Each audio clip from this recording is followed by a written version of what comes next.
considered without kindness or restraint. Clara, be my pal. And tell me, am I a good man?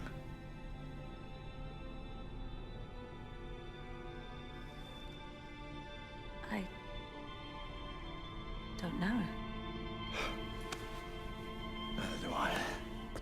Salutations and Allons-y, my fellow travelers of the storm, and welcome to another episode of Unrepentant Geeking, the show on that guy with the glasses that knows there's nothing more exciting in the universe than seeing a blue box noisily appear in front of you. I'm your host, Sean Cronenfeld, and as you've probably guessed by now, today's episode is focused on the most recent adventures of everyone's favorite time-traveling doctor. Sorry, Emmett. Great Scott! I'm talking, of course, about Doctor Who, and more specifically the first two episodes of Season 8 of the modern series, which also served to usher in the era of the 12th Doctor, aka Peter Capaldi. Fair warning, there will be heavy spoilers for both of these episodes, so if you've yet to watch them, you may want to go do so before continuing. And with that covered, let's get on with the show.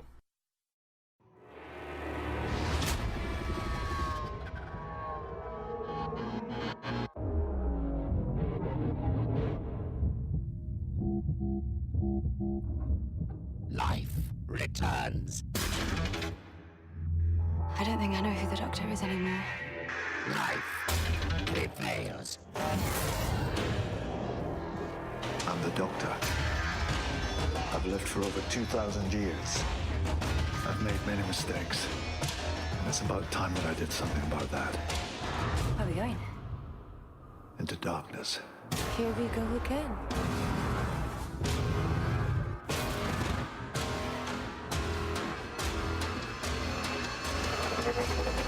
Clara, tell me, am I a good man? I don't know. I'll be blunt. I don't agree with the prevailing wisdom among a section of geekdom at large that says Doctor Who has seen some sort of precipitous drop in quality over the course of its last few seasons. To be sure, there have been weaker episodes along the way, and some missteps here and there, but then that's also going to be true for just about any long-running TV show ever created. The Moffat era of Doctor Who hasn't been perfect, but overall I've consistently enjoyed it, and at its worst, it's never come within even miles of the franchise's true low points. I'm looking at you, Sixth Doctor. Indeed, in my opinion, the 11th Doctor had a strong conclusion to his run, but all that being said, I was still hoping to see the series take a new direction and approach with the beginning of the Adventures of 12. The fairy tale era was enjoyable, but it had also run its course, and I was curious to see how the show would change to match its new leading man. Having now seen the first two episodes of Peter Capaldi's tenure, I feel safe in saying that they make for a strong beginning to a new epoch of Who, and done so in style to boot. Things began with the season premiere Deep Breath, which follows on from the cataclysmic events of Time of the Doctor by focusing on the TARDIS as it arrives in Victorian London via the esophagus of a T-Rex. This quickly draws the attention of everyone's favorite fantastical Victorian detective trio, who soon end up both comforting and confronting Clara in the wake of her uncertainty over the newly reborn Doctor.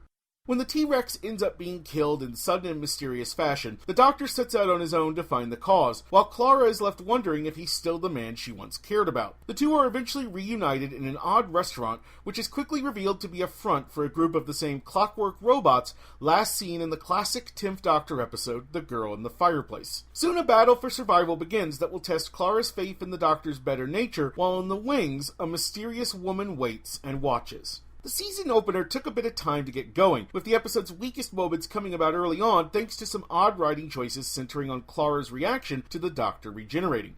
Put simply, Clara's apparent confusion and even times outright rejection of this new Doctor simply rings false in light of the character's history wherein she lived countless lifetimes, saving the Doctor's previous carnations, going all the way back to the very opening moments of our titular hero's journey.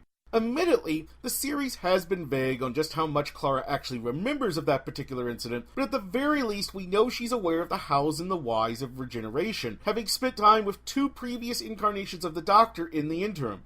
Certainly, she didn't seem to be reticent about accepting the War Doctor as an incarnation of her favorite Time Lord, and he was also an older bloke, as it were. I get what the series is going for with this, namely that a new Doctor means a change in personality, and the idea that Clara might find this new version of her friend off-putting because of his actions and behavior, which on its own would be fine, and indeed is further explored to good effect in the next episode. However, the execution of this idea in terms of the opening portions of Deep Breath simply doesn't work. If Clara's concern had come from her knowledge of how the Doctor can change after regeneration, for example, or if she was concerned that this new Doctor might no longer see her as a valuable companion, that would have been one thing. Instead, her reactions come across more like someone who's never encountered or even heard of regeneration before, and was indeed confused by the whole process. It just doesn't ring true. And the fact that Moffat also uses this early portion of the episode to try and address the whole companion is in love with the Doctor trope that's become a more common element of Who in recent years did not help either. Still, once we get past the speed bumps of Deep Breath's initial 15 minutes or so, the episode starts to pick up speed across its remaining running time as it builds towards a very strong finale. From a terrific scene involving the Doctor encountering an unfortunate tramp, to an extended conversation with Clara in the restaurant, to the entirety of his final showdown with the lead cyborg, Peter Capaldi gives one hell of a performance, and even after just a single adventure, truly makes the part of the 12th Doctor his own. Capaldi brings something of an old-school flavor to the part, and in particular recalls aspects of both the first and seventh incarnations of the Doctor, but he does more than just rehash the past. This is a Doctor who has largely shorn himself of the affectations of his past 3 lives, who each in their own ways seem to embrace a more youthful exterior to mask their pain or more undesired traits, and instead he's taking a more face-forward and honest approach to his nastier inclinations, as we will see even more explicitly in the following episode.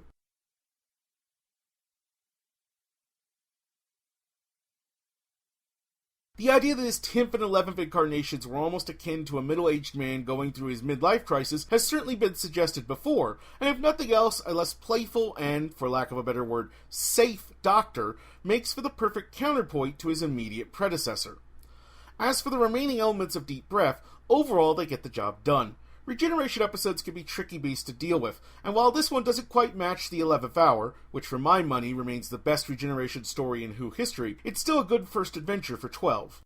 I know some have gotten tired of the Paternoster gang, but I'm not one of them, and indeed this episode leaves me once again wishing for a spin-off series or even just a couple movies featuring Madame Vastra, Jenny, and Strax. While the latter's examination of Clara is a bit of a pointless time waster, clearly there just to pad out the running time, in general their presence in Deep Breath counts as a definite plus in my book, as they help carry the load during the early goings-on of Capaldi's new Doctor getting his feet under him. Meanwhile, the robots and their cyborg leader make for serviceable, if somewhat generic, foes. Credit to Peter Ferdinando, though. His performance as the aforementioned cyborg leader, along with a legitimately impressive makeup job, helps make the character more than just another forgettable antagonist, and based on the episode's ending, we might just see a return from him before the season is done, which is not an unwelcome prospect all told. As for the mysterious Missy, who also appears at the end of both this episode and the next, at this stage, it's hard to know what to say about the character, aside from the fact that Michelle Gomez's wonderfully unhinged performance helps give her the vibe of Mary Poppins gone horribly, horribly wrong.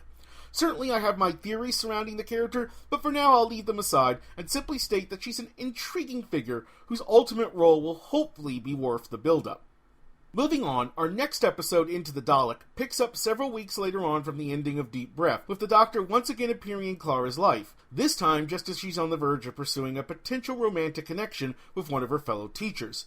After questioning his companion on whether or not he remains a good man, and getting a non-committal answer in response, the Doctor whisks the two of them to a future battleground in space, where his greatest enemies, the Daleks, are engaged in a war with a group of human rebels. A damaged Dalek has been captured by the rebels and kept alive because it claims it switched sides, and asked to be repaired so it could join the fight against its own race.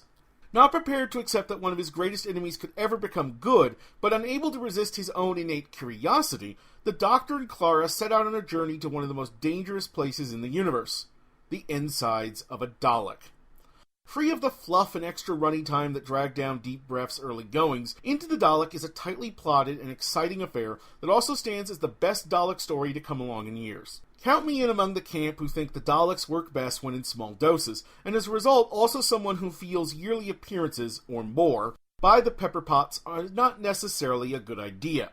That being said, though, I'll gladly make an exception for any Dalek episode as entertaining as Into the Dalek, which also does a terrific job of furthering what is shaping up to be this season's likely major theme, whether or not our newest Doctor remains a good man. The Doctor, of course, has always been wary of his own dark side, and with good reason.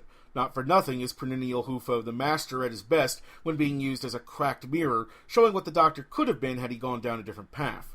This is a character, after all, who in his first appearance was prepared to murder an injured and helpless individual and abandon the companions he forced against their will into the journey in the first place, and all simply to save his own skin.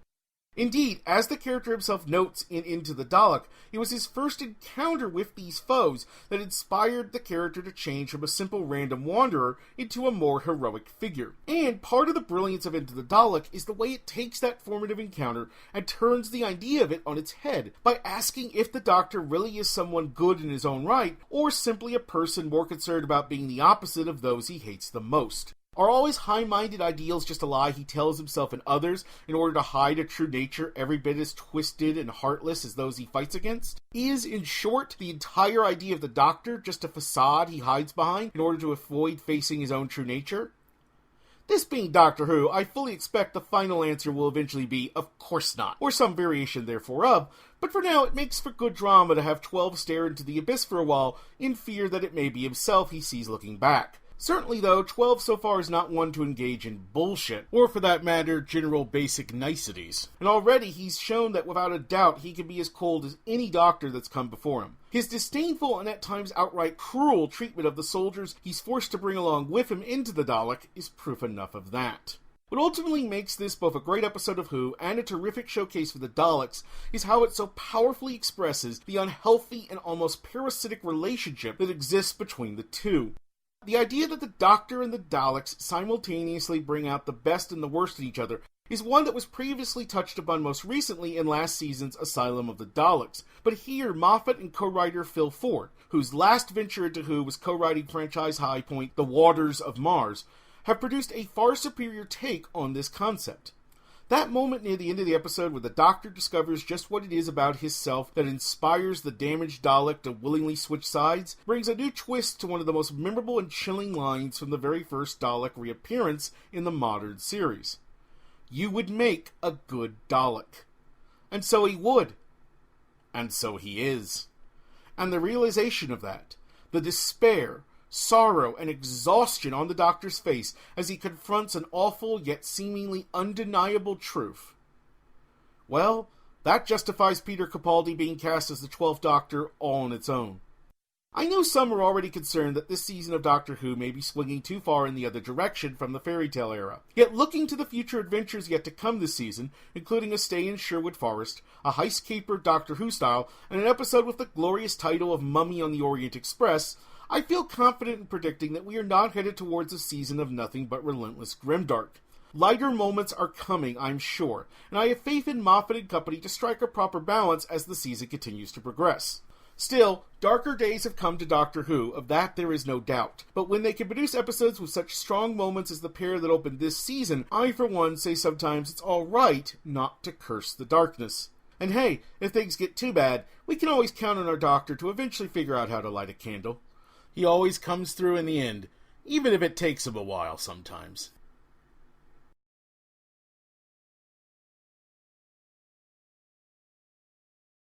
And that's going to do it for this episode of Unrepentant Geeking. Since I've had requests to this effect recently, my plan right now is to check back in with Doctor Who throughout the remainder of the season at a rate of every 2 to 4 episodes as timing permits.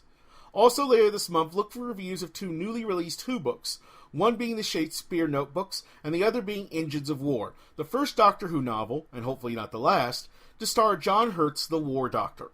I'm also happy to announce that I'll be launching a couple of new series in the months ahead. First, this October we'll see a Universal Halloween, in which I'll be doing day-by-day reviews of all the classic Universal monster films, including Dracula, Wolfman, The Mummy, and more. And then later on this year, possibly in November, possibly sooner, we're still working out on the timing, Petros L. Ilana will be joining me for a new series called The History of Stargate, in which we'll be taking a look at the movie and all the various TV incarnations of one of our favorite franchises. So, there's that for all of you to hopefully look forward to as well.